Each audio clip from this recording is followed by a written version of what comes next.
కైకేయి కబురు చేయడంతో వెంటనే రాముడు ఆమె మందిరానికి వెళ్తాడు. అక్కడ దశరథుడు దుఃఖితుడై ఉండడం చూసి ఆందోళన చెందుతాడు. ఏం జరిగిందని కంగారుగా అడుగుతాడు.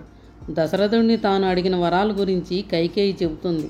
ఆ వరాలను తీర్చలేక, ఆ మాటను వెనక్కి తీసుకోలేక దశరథుడు సతమతమైపోతున్నాడని అంటుంది. భరతుడికి పట్టాభిషేకం జరగాలని, రాముడు అడవులకు వెళ్ళాలని తన అభిమతాన్ని వ్యక్తం చేస్తుంది. ఆమె మాటలను వినలేక, వింటూ రాముణ్ణి చూడలేక దశరథుడు మరింత కుమిలిపోతుంటాడు. ఈ విషయంలో తన తండ్రిని బాధ పెట్టొద్దని, ఆమెకి ఆయన ఇచ్చిన మాట నిలబడుతుందని రాముడు అంటాడు.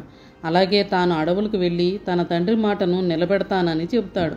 తన తండ్రి నిర్ణయం ప్రకారమే పట్టాభిషేకానికి అంగీకరించానని, అలాగే అడవులకు వెళ్ళాలని ఆయన మాటకు కూడా కట్టుబడి ఉంటానని అంటాడు. అందువల్ల తన తండ్రి మనసును ఊరడించవలసిన బాధ్యత ఆమెదేనని చెప్తాడు. వాళ్ళ నిర్ణయం ప్రకారమే తాను అడవులకు బయలుదేరుతానని చెప్పి తండ్రి పాదాలకు నమస్కరించి వెనుదిరుగుతాడు. రాముడు తనకు దూరమైపోతున్నాడు. తన మనసుకి, తన రాజ్యానికి ఆనందాన్ని కలిగించిన రాముడు వెళ్ళిపోతున్నాడు. అంతఃపుర భవనాల్లో తిరిగే రాముడు ఎలా కారడవుల్లో తిరగలడు? చలి, ఎండ, వాన వంటి కాలాల్ని అతను ఎలా తట్టుకోగలడు? రాముడు కాసేపు కనిపించకపోతే ఆతృతగా వెతికే ఈ కళ్ళకు ఎవరు ఆనందాన్ని ఇవ్వగలరు? రాముడిలా తన మనసుకు ఎవరు ఆత్మీయ అనుబంధాలను పంచగలరు? రాముడు వెళుతున్నాడు. 14 సంవత్సరాల వరకు మరి కనిపించడు. కాలం ఎంత కర్కశమైనది అనుకుంటూ దశరథుడు తల్లడిల్లిపోతాడు. ఈ విషయాలు ఏమీ తెలియని అయోధ్యవాసులు సంబరాల్లో మునిగి తేలుతుంటారు. ప్రతి ఇంట్లో ఒక పండుగ, ప్రతి వీధిలో ఒక జాతర జరుగుతున్నట్లుగా ఉంటుంది. రాజభవనాల్లోనూ అలంకారాలు, సన్నాహాలు సందడిగా జరుగుతుంటాయి. మహర్షులు, వేద పండితులు అప్పటికే అయోధ్యకు చేరుకుంటారు. తమకు కేటాయించిన వసతి మందిరాల్లో ఉంటూ కావలసిన ఏర్పాట్లు చూసుకుంటూ ఉంటారు. రాముడు పట్టాభిషేక వైభవాన్ని తలుచుకొని కౌసల్య ఆనందంతో పొంగిపోతూ ఉంటుంది. అదే సమయంలో రాముడు ఆ మందిరంలోకి అడుగు పెడతాడు. కైకేయి మందిరం నుంచి వచ్చిన రాముడు తన తండ్రి అభిప్రాయాన్ని కౌసల్యకు చెబుతాడు. భరతుడికి పట్టాభిషేకం, రాముడికి వనవాసం అనే 2 మాటలు వినగానే ఆమె నివ్వెరపోతుంది.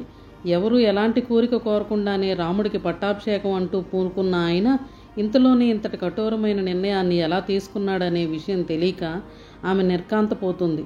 రాముడికి రాజ్యభారాన్ని అప్పగించి తాము వనప్రస్థానానికి వెళ్ళిపోదామని అనుకుంటే రాముణ్ణే వనాలకు పంపించే పరిస్థితి వచ్చినందుకు ఆమె కన్నీళ్ల పర్యంతమవుతుంది. రాముడు తన తల్లిని ఓదార్చుతాడు. తండ్రి మాటను నిలబెట్టే శక్తి సామర్థ్యాలను తనకు ప్రసాదించమని కోరుతాడు. తన రాముడు ధర్మపరుడని, అతను నమ్మిన ధర్మమే అతన్ని అడుగడుగునా కాపాడుతూ ఉంటుందని కౌసల్య అంటుంది. కన్న కొడుకు దూరం కావడం కన్నా తల్లిదండ్రులకు పెద్ద శిక్ష ఏముంటుందంటూ ఆవేదన చెందుతుంది. అతని తండ్రి మనసుకు తన తెలుసునని, ఆ మాట చెప్పడానికి ఆయన తనకంటే ఎక్కువ బాధపడి ఉంటాడని అంటుంది. విధి ఎలా నడిపిస్తే అలా నడవడమే తప్ప తమ చేతుల్లో ఏమీ ఉండదనే విషయం మరోసారి నిరూపితమవుతోందని చెబుతోంది. భరతుడికి అయోధ్యకు రాజుగా పట్టాభిషేకం, రాముడికి వనవాసం గురించిన విషయం లక్ష్మణుడికి తెలుస్తుంది. దాంతో ఆయన తీవ్రమైన ఆగ్రహవేశాలకు లోనవుతాడు. ముందుగా తన తండ్రి తీసుకున్న నిర్ణయం ఎందుకు మారింది? అందుకు దారితీసిన పరిస్థితులు ఏమిటి? జరిగిన మార్పులకు కారకులు ఎవరు? అలాంటి వారిని తాను వదిలేది లేదు అంటూ లక్ష్మణుడు ఆవేశంగా బయలుదేరతాడు. ఈ విషయం తెలిసి రాముడు అతన్ని వారిస్తాడు. తండ్రి మాటను నిలబెట్టుకోవడంలో తనకు సహకరించమని అంటాడు. ఆ మాటలకు లక్ష్మణుడు చల్లబడతాడు. దశరథుడు తీసుకున్న నిర్ణయాన్ని గురించి రాముడు సీతకు చెబుతాడు. ఈ విషయంలో సీత ఎలాంటి అభిప్రాయాన్ని వ్యక్తం చేయదు. రాముడు ఎలాంటి నిర్ణయం తీసుకున్నా దానిని తాను పాటిస్తానని, ఆయన్ని అనుసరిస్తానని చెబుతుంది. భర్త ఎక్కడ ఉన్నా అతనికి తోడుగా నీడగా ఉంటూ సేవించుకోవడమే భార్య ధర్మం అని అంటుంది. అంతలో లక్ష్మణుడు అక్కడికి వస్తాడు.